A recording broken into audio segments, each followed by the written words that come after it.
আমরা জানি যে প্রত্যেকটি রাজনৈতিক দলে কিন্তু যোগ্য নারী নেতৃত্ব আছেন। আমরা কিন্তু প্রত্যেক দলগুলোর সাথে আমরা দেখা করেছি, আমরা একটা বড় সমাবেশ করেছি অক্টোবরের 9 তারিখে। আপনারা জানেন আমরা সমস্ত দল থেকে, সবগুলো দল থেকে নারী নেতৃত্ব যারা আছেন তারা এসছেন এবং তারা তাদের চ্যালেঞ্জগুলোর কথা বলেছেন। তো যে প্রশ্নটা আপনি করলেন, এই বিষয়ে কিন্তু প্রায় 3 ঘন্টার দীর্ঘ আলাপ হয়েছে, যেখানে নারী নেতৃত্ব যারা ছিলেন তারা প্রত্যেকে এসে তাদের যে চ্যালেঞ্জ, অর্থাৎ একটা পুরুষতান্ত্রিক বন্দোবস্তের মধ্যে, এটা তো আমাদেরকে মানতেই হবে। আমরা এখন যে পরিস্থিতিতে এসে দাঁড়িয়েছি, এটা নারীরা যোগ্য না, এটার চেয়ে বরং আমাদের বোধহয় প্রশ্নটা করা দরকার যে পুরুষতন্ত্রকে আমরা আসলে কতটুকু, নারী পুরুষ নির্বিশেষে আমরা কতটুকু এই ব্যবস্থাকে আমরা মোকাবেলা করতে পারছি। এবং আগে আপা যে প্রশ্নটা করলেন যে এটা আমাদের নারী আন্দোলনের দিকে হয়তো এক ধরনের দায় দেওয়া হচ্ছে যে নারী আন্দোলন যথেষ্ট চাপ সৃষ্টি করতে পারেনি। পাঞ্জাবের জগতে একটি বিশ্বস্ত নাম শাবাব এথনিক ওয়্যার। অথচ আপনারা দেখেন যে এই পুরো প্রক্রিয়ার মধ্যে ঘটনাগুলো কিভাবে ঘটেছে। প্রথমে আমরা দেখলাম যে জুলাই আন্দোলনে নারীদের হল থেকে মেয়েরা যখন রাতে বেরিয়ে এলো, তখন কিন্তু সত্যিকারভাবে আন্দোলনটা শুরু হলো এবং তখন পুরুষরাও নেমে এলো।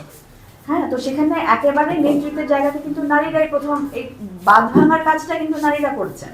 অথচ তারপর আমরা দেখতে পাচ্ছি, তো এটা কেন হয়েছে সেটা কিন্তু আপনারা সামাজিক মাধ্যমেও দেখছেন যে কিভাবে নারীদেরকে আক্রান্ত করা হয় এবং অনেক ক্ষেত্রে অনেক যোগ্য নারীরাও কিন্তু তারা শেষ পর্যন্ত পিছিয়ে আসেন, কারণ তারা নিজেরা নিরাপদ বোধ করেন না। কাজে আমরা যতবার আমরা নির্বাচন কমিশনের সাথে দেখা করেছি, যোগাযোগ করেছি, ওনারা আমাদেরকে ডেকেছেন এবং ওনারা কিন্তু একটা মিটিংয়ে নির্বাচন কমিশনার বলেছেন যে এটা শুধু ফ্রি ফেয়ার ইলেকশন হবে না, এটা জেন্ডার ইনক্লুসিভ ইলেকশন ওনারা চান করতে।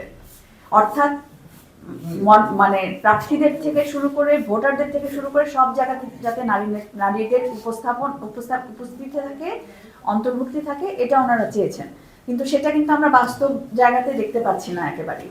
এবং যেটা আরেকটা খুবই বড় বাস্তবতা, যেটা হয়তো আমাদের স্টেটমেন্টে সেভাবে আসেনি, কিন্তু এটা আপনারা যেহেতু প্রশ্ন করছেন, এটা হয়তো আমরা শেয়ার করতে পারি।